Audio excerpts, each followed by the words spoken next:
Benji and welcome to Dice vs Cards. Today we're looking at Dream Home, a competitive 2 to 4 player card drafting game where you're going to be picking from a selection of cards and placing them on your player board that also has elements of pattern building and set collection, because you want to take those cards and place them in your dream home and also expand those rooms to gain more points.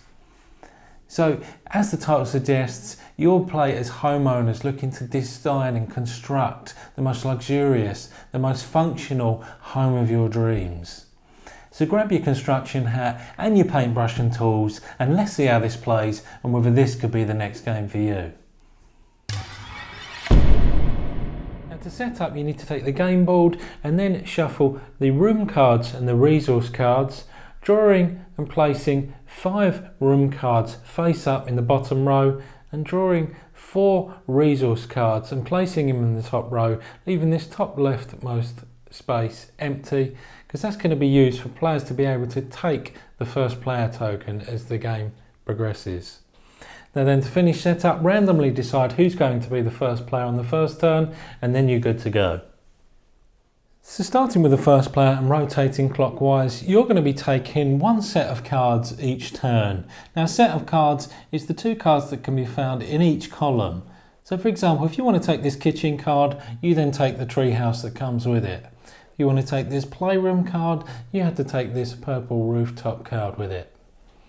Now, once you've decided which room you're picking, we'll go into what the details on these cards mean, but when you place room cards you have to abide by the following restrictions.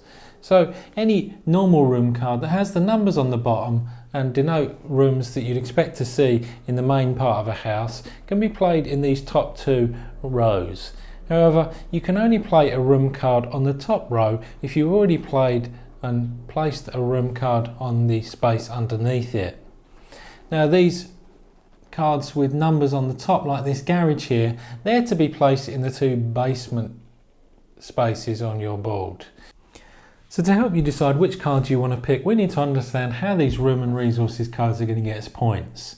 So let's take this kitchen card here, for example. If you take these 2 cards, you're going to place the kitchen in a space based on the limitations I've already explained, and that's going to get you 1 point at the end of the game.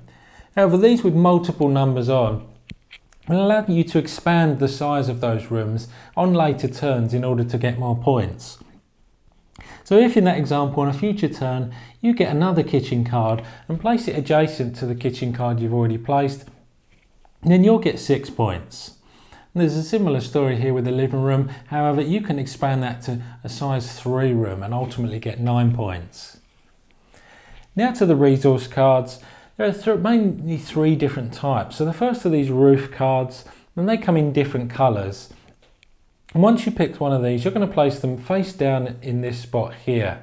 Now the idea is you get at least 4 roof cards by the end of the game, and if you do that, no matter what coloured roofs they are, you'll get 3 points.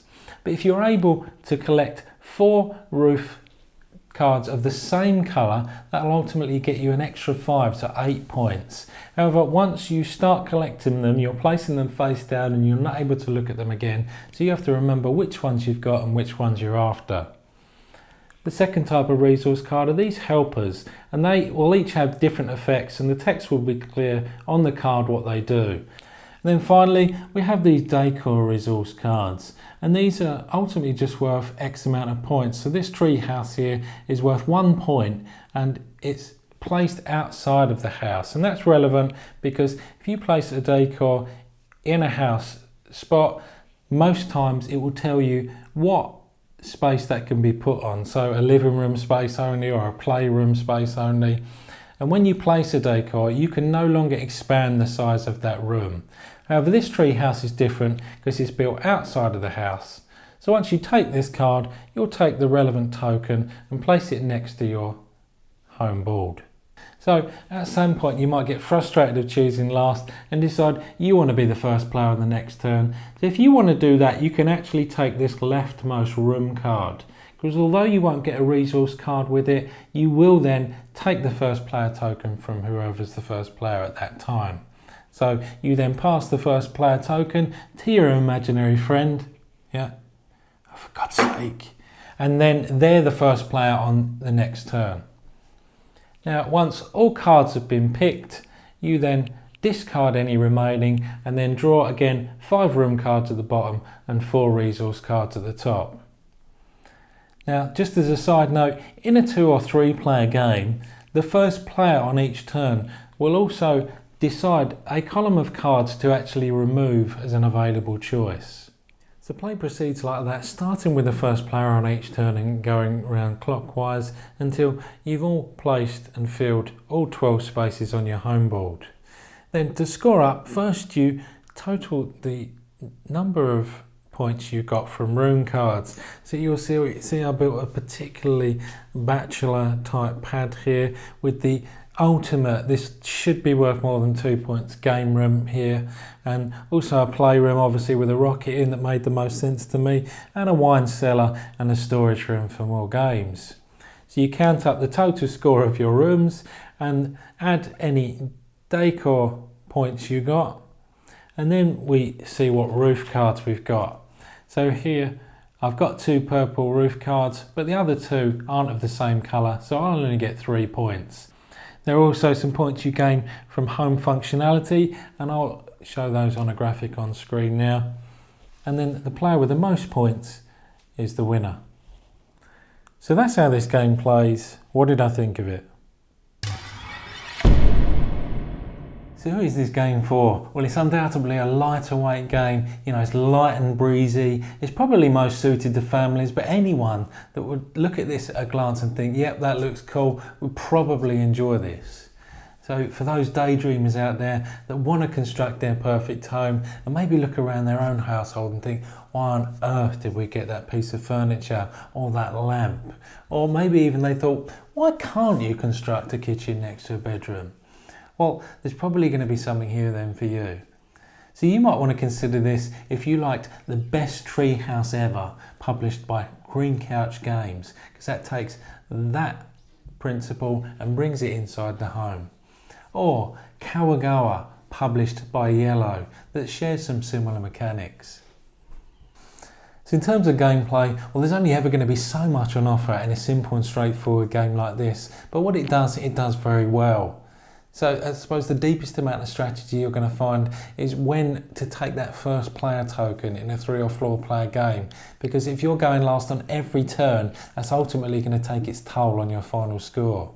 So it's a fast-paced game. Even 2 or 3, 4 players, you're quickly going to whiz around the table and it's going to be back to you. And that means that the game is fairly short and sweet, but it's one that every time I played through, the general consensus around the table has been, yeah, that was a good game, that was a fun game. And I suppose that's exactly what the designers and publishers intended. Now, it's not perfect. Replayability is certainly on the middling scale. You're going to figure out the core fundamentals of that game pretty quickly. And perhaps they could have done a little bit more with the resources, giving them more variety, maybe having a sabotage element where you could put, I don't know, a rocket launcher on your rooftop to help hinder your opponent's turn. Maybe that's not quite in line with the target audience of this game. I don't know, a graffiti artist that could sabotage your opponents, something like that, to mix things up and allow for that deeper amount of strategy.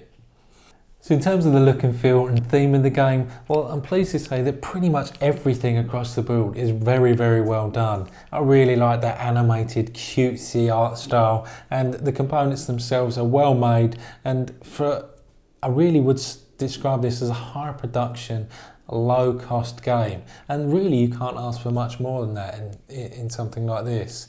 The theme is what it is, it's on the surface, there's not much fluff in there, but there doesn't need to be. It's clear what you're trying to do. You want to build that dream home, and it conveys that sense of fun and enjoyment in so doing.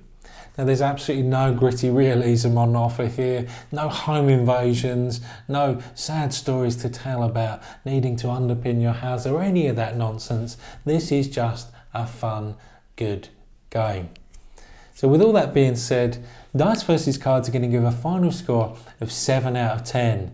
Now, for a game of this type and straightforward nature, that's actually high praise. So this is An absolute recommend, and I'm sure you could find a space for this in your collection. However, that's it from me. I'll see you next time.